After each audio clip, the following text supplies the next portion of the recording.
Lewis was writing with great intention. He wrote all kinds of other literature at the same time he was writing stories, but nevertheless, he saw that stories were an important part of his rhetorical toolbox. C.S. Lewis is one of the great fantasy authors of the past century, but his Chronicles of Narnia books are just part of a much larger body of work devoted to explaining and exploring Christianity. I think human beings are deeply spiritual, and Lewis seems to give a voice to this. He seems to give us almost a vocabulary for our own souls. Born into privilege in Belfast, Ireland, Clive Staples Lewis was a determined atheist by the time he enrolled at Oxford University and remained a non-believer throughout World War I, where he was wounded in the trenches. He had a lot of intellectual barriers he had to get over. His mother dies when he's 9. He had real struggles. How could a good God allow this to happen? He had a deformity of his thumbs, which affected the way he could do things. And he was mad at God, and he said he became pessimistic. And he said, I didn't believe in God, and I was angry at him for creating a world. And I didn't see the incongruity of my thinking. How could you be angry at him if he doesn't exist? He's going through this dialectic, and he eventually says in his book, Mere Christianity, if I find in myself a desire that nothing on this earth can satisfy, it doesn't mean the earth is a fraud. Maybe it was only made to awaken the desires, and I will find the desires fulfilled someplace else. Finally, he said, in Trinity Term, 1929, he became the most reluctant convert in all of England. Lewis's return to Christianity was aided by his colleague at Oxford, J.R.R. Tolkien.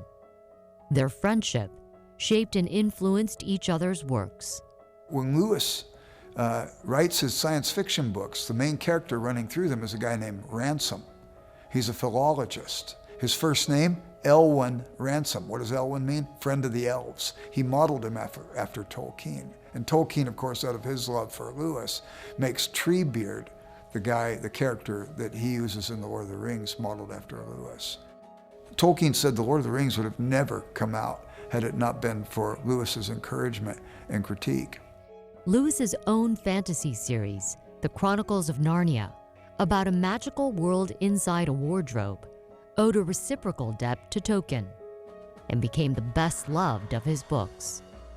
I think Lewis wrote them because he said, as Tolkien did too, they like to write the kinds of stories they like to read. But Lewis wrote many nonfiction theological works as well, including The Problem of Pain, which came out during World War II. A man at the BBC read this and liked it and thought it might be good as England is being bombed regularly, as all of the dark cloud of Nazism is stretched across Europe, and England stands alone at this time, that maybe it would be good if we could bolster the hearts of people spiritually. So he invites Lewis to give these talks. The point I want to drive home is that God has infinite attention, infinite leisure to spare for each one of us. He doesn't have to take us in the lump. You're as much alone with him as if you were the only thing he'd ever created. Lewis's radio broadcasts and theological writings earned him a worldwide reputation, which faded as the 20th century wore on. But recent film adaptations of his Narnia books have rekindled interest in his work. Lewis's works will still be around, and they will benefit us to some degree.